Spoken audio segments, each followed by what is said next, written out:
ನಿಮಗಿರುವುಗಳಲ್ಲಿ ತೃಪ್ತರಾಗಿರಿ, ಯಾಕಂದ್ರೆ ನಿಮ್ಮನ್ನ ಬಿಡಿಸ್ಲಿಕ್ಕೆ ನಿಮ್ಮ ತಂದೆಯು ದಾರಿ ಸಿದ್ಧ ಮಾಡಿದ್ದಾನೆ. ಹಲ್ಲೆಲೂಯ.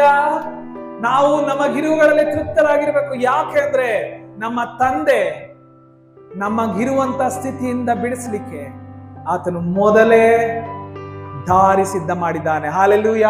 1 ಕೊರಿಂಥ 10:13 ಹೀಗಿದೆ, ದೇವರು ನಂಬಿಗಸ್ತನು, ನಮ್ಮ ಶಕ್ತಿಯನ್ನ ಮೀರುವ ಶೋಧನೆಯನ್ನು ನಮಗೆ ಬರಗೊಡಿಸದೆ ನಾವು ಅದನ್ನು ಸಹಿಸಿಕೊಳ್ಳುವುದಕ್ಕೆ ಶಕ್ತರಾಗುವಂತೆ ಶೋಧನೆಯಾಗುತ್ತಲೇ ತಪ್ಪಿಸಿಕೊಳ್ಳುವ ಮಾರ್ಗವನ್ನ ಸಹ ಸಿದ್ಧ ಮಾಡುವನು. ಹಲ್ಲೆಲೂಯ. ನಮ್ಮ ಜೀವಿತದಲ್ಲಿ ಎಷ್ಟೇ ಶೋಧನೆ ಇರಲಿ, ಎಷ್ಟೇ ಕಷ್ಟ ಇರಲಿ, ಎಷ್ಟೇ ಸಂಕಟ ಇರಲಿ, ಸ್ವಾಮಿ ವಾಕ್ಯ ತಿಳಿಸ್ತದೆ, ಯು ಬಿ ಕಂಟೆಂಟ್, ಅಥವಾ ನೀವು ತೃಪ್ತರಾಗಿರಿ. ಯಾಕೆ? ದೇವರು ನಮಗಾಗಿ ಮಾರ್ಗವನ್ನು ಸಿದ್ಧ ಮಾಡಿದ್ದಾನೆ. ದೇವರು ನಮಗಾಗಿ ಆಲ್ರೆಡಿ ಮಾರ್ಗವನ್ನು ಸಿದ್ಧ ಮಾಡಿದ್ದಾನೆ. ನಮ್ಮನ್ನ ಆತನು ಆ ದಾರಿಯಲ್ಲಿ ನಡೆಸಿಕೊಂಡು ಹೋಗ್ಲಿಕ್ಕಿದ್ದಾನೆ. ಆದುದರಿಂದ ನೀವು ತೃಪ್ತರಾಗಿರಿ, ನೀವು ಸಮಾಧಾನವಾಗಿರಿ, ಯಾಕಂದ್ರೆ ದೇವರು ನಿಮಗಾಗಿ ಮಾರ್ಗವನ್ನು ಸಿದ್ಧ ಮಾಡಿ. ಶದ್ರಕ್, ಮೇಷಕ, ಅಬೇದ್ನೆಗೋ ಬೆಂಕಿಯ ಒಳಗಡೆ ನಡೆಯುವಾಗ ಅಥವಾ ಬೆಂಕಿ ಒಳಗಡೆ ಹಾಕಲ್ಪಡುವಾಗ ಅವ್ರು ಅನ್ಕೊಂಡ್ರು ಈ ಕಷ್ಟದಲ್ಲಿ ನಮ್ಮ ಜೀವಿತ ಇಷ್ಟೇ, ನಾವು ದೇವರಿಗಾಗಿ ನಾವು ಸಾಕ್ಷಿಗಳಾಗಿ ಸತ್ತೋಗ್ತೇವೆ.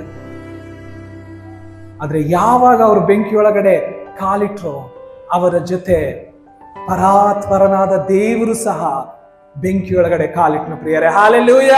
ಬೆಂಕಿಯೊಳಗಡೆ ಕಾಲಿಡುವುದು ಮಾತ್ರ ಅಲ್ಲ, ಆ ಬೆಂಕಿಯಿಂದ ಆ 3 ಜನರನ್ನ ತಪ್ಪಿಸಿ ಅವರ ನಾಮವನ್ನ ಇಡೀ ಜಗತ್ತಿನಲ್ಲಿ ಘನಪಡಿಸಿದನು. ಹಲ್ಲೆಲೂಯ.